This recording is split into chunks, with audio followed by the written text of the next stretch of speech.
When you think of someone slipping, tripping, or falling, an older person usually comes to mind. Chances are you probably know someone who has lost his or her balance and has experienced a serious fall. But the truth is that such accidents don't just happen to the elderly. In the workplace, slipping, tripping, and falling is one of the leading causes of injuries.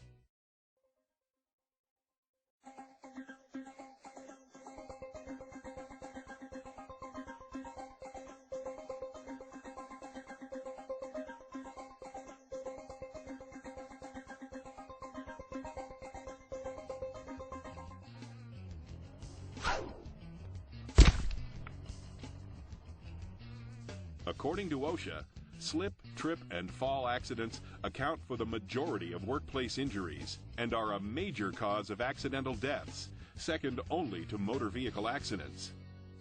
Slip, trip, and fall accidents occur frequently because situations that can lead to such accidents are all around us. A box left in a hallway can be an unseen trip hazard, especially in darker areas. Wet concrete or other wet surfaces can be very slippery. Reaching just a little bit more from a ladder can spell disaster. Most slip, trip, and fall accidents can be prevented simply by following safety rules and safe work procedures. In this video, we will examine types of falls, causes, prevention, fall protection, walking on wet surfaces, and falling.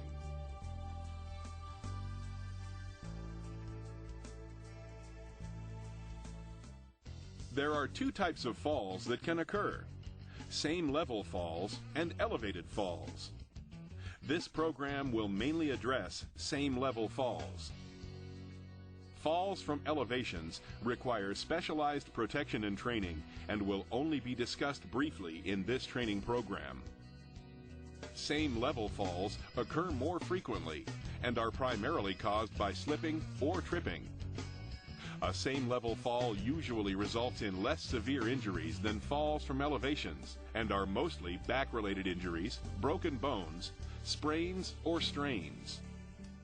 Although elevated falls occur less frequently, they typically result in more severe injuries and in many cases have led to a fatality. Elevated falls can occur from ladders, stairs, buildings, docks, vehicles, or other structures.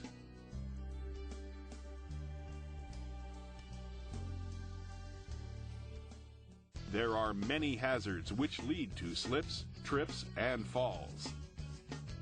A slip occurs when you lose your footing due to walking surface conditions that limit the amount of traction between your shoes and the surface. Slips mainly happen due to wet or slippery surfaces. Surfaces can become wet and or slippery from rain, snow, ice, oil, or spills. Loose flooring such as broken tiles, a worn mat, loose rugs, and the surface material itself such as a ceramic tile or smooth concrete can also cause one to slip. The slip hazard increases when inappropriate shoes or other footwear is worn. A trip occurs when you strike an object with your foot or leg that throws you off balance, causing you to fall. Trips can be caused by stepping downward unexpectedly. For example, not realizing there is a curb when walking and stepping off it could cause you to trip. There are many possible causes of trips. Inadequate lighting, or moving from lit areas to dark areas, or from dark to well-lit areas can be dangerous. Other trip hazards include obstructed pathways from tools, equipment, supplies, debris, cables, and/or cords. Walking surface conditions, which might involve uneven surfaces, potholes, temporary walkways, and cracks, can also lead to tripping. And finally, carrying large and/or heavy objects that obstruct your view or cause you to become off balance can cause a trip.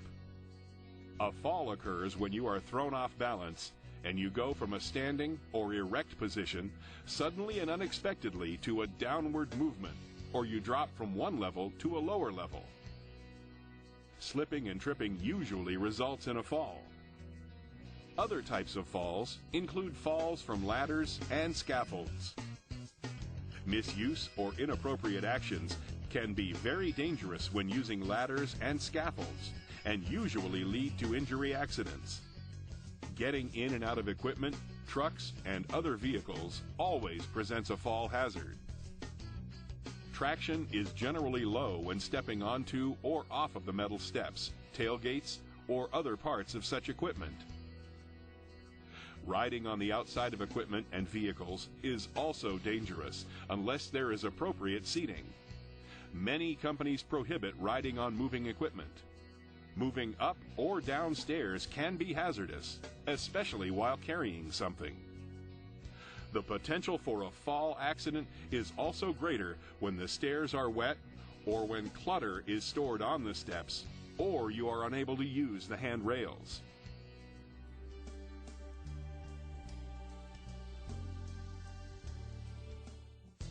Preventing slips, trips, and falls is an ongoing task.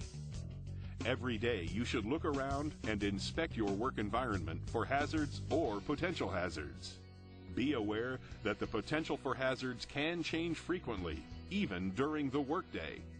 Employers and employees must be aware of their surroundings and take the necessary steps to minimize or eliminate hazards daily. Housekeeping is one of the most important aspects of preventing hazards. A messy work area leads to unnecessary hazards. Good housekeeping is the most basic step in preventing slip, trip, and fall accidents. Clean spills immediately. Delaying a cleanup potentially exposes many more people to the hazard. Use wet floor signs or barricade the area to identify wet areas. Never allow anyone to walk on a wet floor if possible. Remove debris and scrap frequently from work areas and place in designated locations. Keep walkways clear of materials, debris, and clutter. Always keep floors swept. Whenever possible, run cords, cables, and hoses overhead. Secure and cover cords, cables, and hoses that cover walkways. Lighting is important to maintain a safe workplace. Keep work areas well lit. OSHA has minimum standards for illumination that apply. If you see a burned out bulb, replace it or report it to your supervisor immediately so it can be replaced. Maintain appropriate lighting through the use of portable light stands if necessary. Do not allow the stands to become a tripping hazard. Move cautiously in minimally lit areas and when moving from well-lit to darker areas. Let your eyes adjust for a moment before moving. Wear dark glasses when working in direct sunlight, if practical. Stairways are always a tripping hazard. It is important to keep them free of materials and debris. Always walk slowly and use handrails when going up or down, taking one step at a time. Never carry a large item that obstructs your view of the stairs. Keep outside steps free of ice and snow. Ladders are another hazard that we take for granted. Never use a chair, box, table, or other objects not specifically made for standing on to reach elevated levels. Always use a properly designed ladder. Use only ladders meeting OSHA requirements and are appropriate and meet the weight requirements for the work being performed. Place ladders at a 4-to-1 ratio from the vertical support. For every 4 feet of working length, the ladder base should be 1 foot out from the top support. Always tie off a ladder and let the rungs extend at least 3 feet above the landing surface. Never use a metal ladder on or around electrical elements. Always use a wood or fiberglass ladder that has been designed for use near electricity. Maintain a 3-point contact with the ladder whenever climbing, descending, or working from a ladder. 1 hand and 2 feet, or 2 hands and 1 foot. Scaffolding is used frequently to access areas and as working platforms. Never take scaffolding for granted. Construct all scaffolds according to the manufacturer's instructions. If you don't understand something, ask your supervisor. Install guardrail systems along all open sides and ends of platforms as required by OSHA. Use appropriate fall protection for scaffolds more than 10 feet above a lower level. Use caution when working with tools and building materials on the limited space of a scaffold. Provide safe access to scaffold platforms. Never climb cross bracing as a means of access. Masonry scaffolds have different OSHA rules. Make sure you are properly trained on PPE and its use. Always use appropriate PPE and use it properly. Wear proper footwear for the worksite. Watch where you are walking. Pay attention and do not allow yourself to be distracted from the task at hand.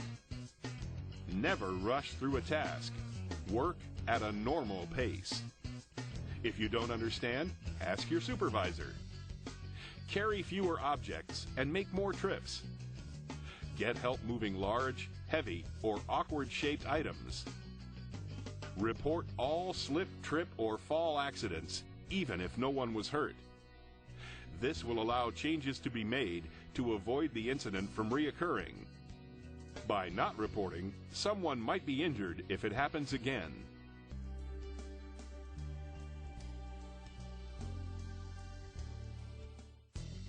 Construction employees working at elevations of 6 feet or more, and all other employees working at elevations of 4 feet or more, must be protected from falling by a guardrail system, safety net system, or personal fall arrest system.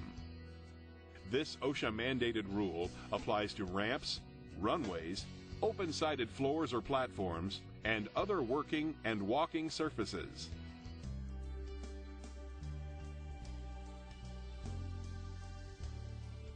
If you must walk on wet or slippery surfaces, there are certain precautions you can take to prevent slipping and falling. Take slow, small steps and point your feet slightly outward to help provide a stable base of support. Pay attention to the walking surface. Use handrails or stable objects for support when available.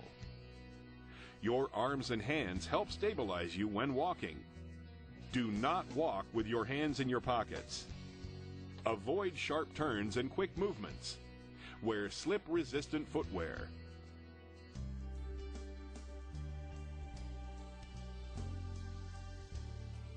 The purpose of this training program is to prevent falls, but should you fall, it is important to know how to fall to minimize injury. As you are falling, twist or roll your body to the side, tuck in your chin and turn your head. It is safer to land on your buttocks or side than your back. Keep your wrist, elbow, and knees bent and protect your head with your arm. Land on as much of your body as possible to spread the impact forces across a larger area. Do not attempt to soften or break the fall with your hands.